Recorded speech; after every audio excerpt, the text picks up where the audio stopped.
네, 아이를 둔 부모라면 새해 목표에 교육이 빠질 수 없을 겁니다. 특히 세계 공용어의 영어 능력을 잘 길러주기 위해서 고민하고 계신 분들 많이 계실 텐데요. 자, 과연 우리 아이의 영어 실력을 높이기 위해서는 초중고 시절을 어떻게 보내야 할지 문경희 원장과 함께 이야기 나눠보겠습니다.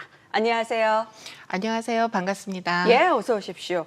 뭐 학창 시절을 저도 떠올려 보면은 제가 초등학교를 다닐 때만 해도 영어가 교육 과목에 포함이 되지 않아서 배우지 않았던 시절이었거든요. 뭐 중고등학생 때는 시험 위주로 배웠던 것 같은데 아무래도 이 학년에 따라서 영어 공부법 달라지겠죠? 맞습니다. 요즘에는 초등학교 때부터 영어를 배우는데 학년별로 영어를 가르치는 목적이 달라요. 그러니 그에 맞춰 공부법도 달라져야겠죠. 많은 사람이 흔히 착각하는 부분이 있는데요. 바로 영어를 잘하는 것과 영어 100점 맞는 것을 동일시한다는 점입니다. 예. 이 둘은 같을 수도 있고 전혀 다를 수도 있어요. 우스갯소리로 영어가 모국어인 국가의 사람이 수능을 봐도 영어 만점은 받지 못할 수 있다는 말이 있거든요. 예. 우리가 한국어를 쓴다고 문법을 세세하게 아는 사람은 많지 않잖아요. 그것과 같은 이치라고 보시면 됩니다. 네. 때문에 학년에 따라 영어를 잘하면서도 또 시험에서 좋은 성적을 거둘 수 있는 학습 방법에 대해 말씀드리고자 합니다. 모든 이 학부모님들이 귀가 쫑긋하실 것 같은데 자, 그렇다면 이 초중고에 따라서 영어 학습을 어떻게 이 달라지는 방식에 대해서 접근을 하는 게 좋을까요? 네. 먼저 초등학생의 경우 영어를 잘한다는 걸 어떻게 알 수 있는가 하면 먼저 발음과 그리고 잘 듣고 말하는 의사소통으로 알 수 있습니다. 중고등학생은 학교에서 치르는 시험이 있어서 수치화하여 증명할 수 있는 성적표가 있다면 초등학생 때는 공인영어 시험을 보지 않는 이상 영어를 잘한다는 수치를 받기가 어렵죠. 그래서 이때는 어떤 시험을 통해 영어 실력을 점검하기보다는 아이가 영어에 대한 자신감과 유창성 그리고 논리적인 사고력을 얼마나 가지고 있는가가 더 중요하고요. 또 이를 키워주는 학습법이 필요합니다. 예, 뭐 자신감, 유창성, 그리고 논리적인 사고력 모든 부모가 영어를 통해서 배울 수 있다면 정말 최선을 다해서 교육하고 싶다 이런 마음이 들 것 같은데 자, 그런 영어 학습법 구체적으로 어떤 방법이 있을까요? 네, 문제 풀고 바로 정답을 숫자로 확인할 수 있는 수학, 과학과는 달리 영어는 어휘, 독해, 문법, 쓰기, 듣기 등 여러 영역들을 챙기며 공부해야 하는 만큼 예. 시간과 인내가 필요합니다. 따라서 일단 영어 실력 향상과 영어 성적 만점을 위해서는 심리적 요소인 자신감이 받쳐줘야 한다는 대전제가 예. 있고요. 이를 바탕으로 이제 다음 단계로 나아가야 합니다. 언어교육계 최고 권위자로 불리는 크라세는 읽기혁명에서 언어 습득 방법으로 독서의 중요성을 강조합니다. 따라서 초등학생 때는 원서책을 읽히는 것이 중요합니다. 그냥 읽히는 것이 아니라 다독과 정독이 동반되어야 하는데요. 아이에게 적당한 수준의 혼자 읽기에 적당한 수준의 영어 원서를 큰 소리로 여러 번 읽고 주제를 파악해서 논리적으로 말해보는 연습을 하는 것인데요. 이렇게 논리적으로 정리하는 로직 서머리를 평소에 빠르고 정확하게 될 때까지 연습해야 합니다.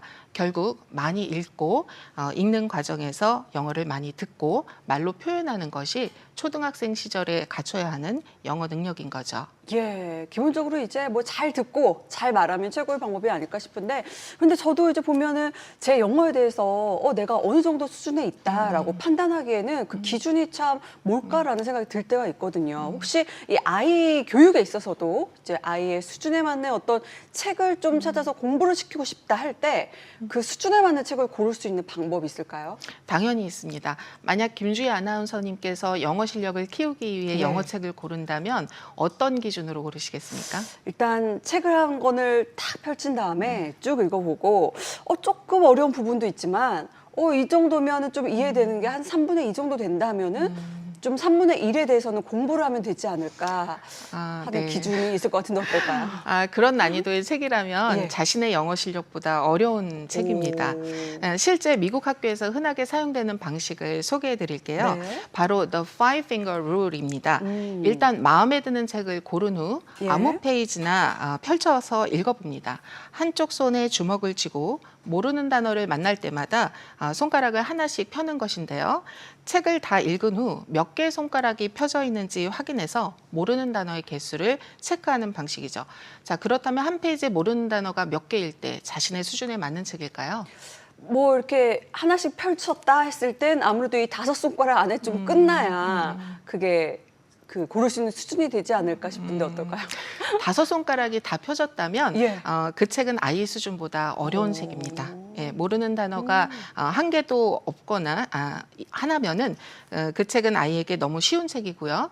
2개 혹은 3개면 혼자 읽기에 적당한 수준의 책입니다. 예. 2-3개 정도의 모르는 단어는 책을 읽다 보면 앞뒤 문장과 글 전체의 문맥으로 뜻이 어렴풋이 파악되어서 그 단어들이 독서의 흐름을 크게 방해하지는 않거든요.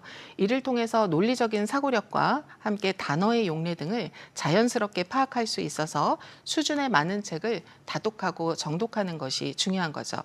모르는 단어가 4-5개면 그 책의 내용을 전혀 이해하지 못할 가능성이 커서 이런 경우에는 좀 더 쉬운 책을 고르는 것이 바람직합니다. 예.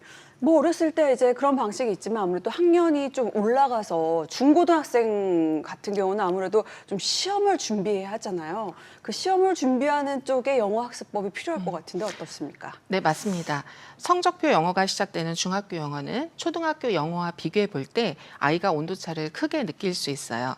독서를 통해 재미와 흥미를 추구하는 초등 영어에 비해서 상당히 딱딱하고 아카데믹한 시험용 영어로의 전환은 영어를 좋아하고 잘하던 아이들마저도 영어에 대한 흥미를 잃기 쉽습니다.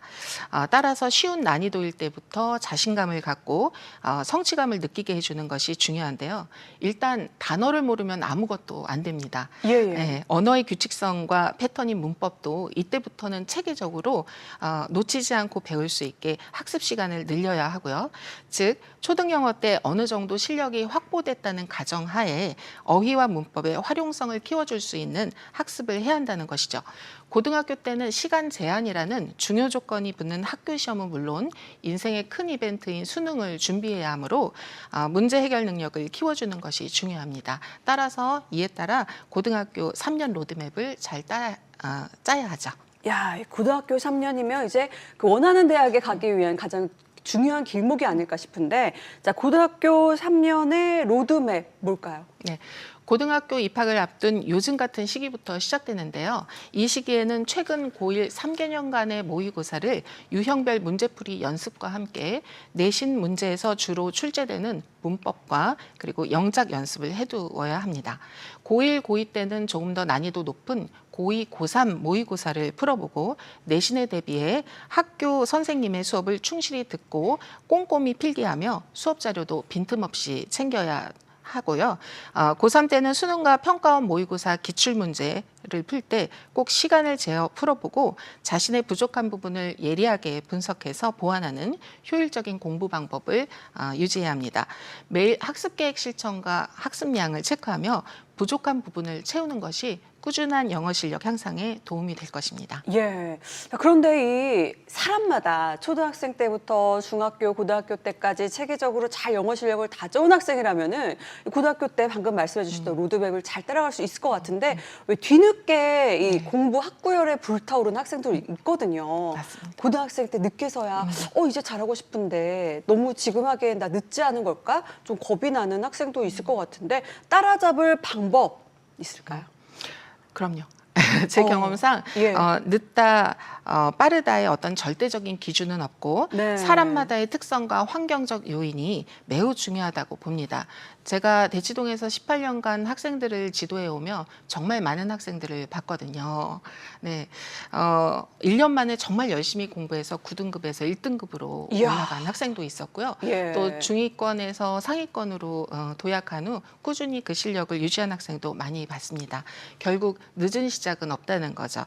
만약 고등학교에 진학해서 이제부터 영어 공부를 열심히 하겠다고 마음먹은 학생들이 있다면 단어 암기와 문법의 이해 이 두 가지를 통해서 우리말과는 다른 영어 어휘와 문장 규칙, 문장 패턴에 대한 이해와 활용력을 최대한 빠르게 갖춘 후에 이 영어 기초 체력을 독해와 쓰기, 문법, 듣기 영역으로 빌드업, 레벨업 하면 됩니다. 이것이 가장 중요하고 효과적인 큰 틀이고요.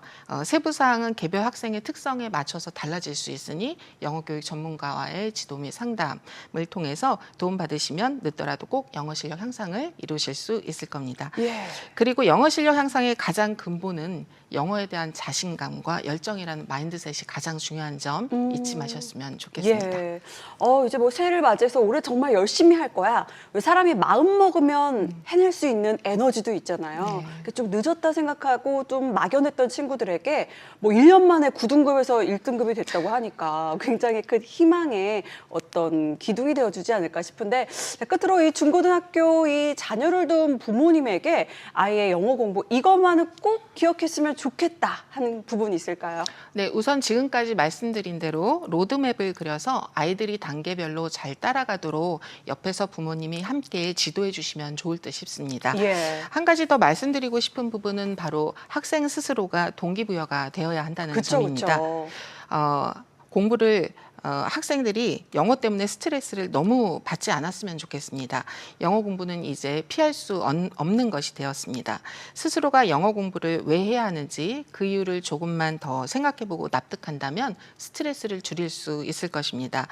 모든 공부가 그렇습니다. 나 자신이 소중함으로 나를 위해서 하는 행동이라는 그 가치관이 잡히면 공부는 순조로워집니다.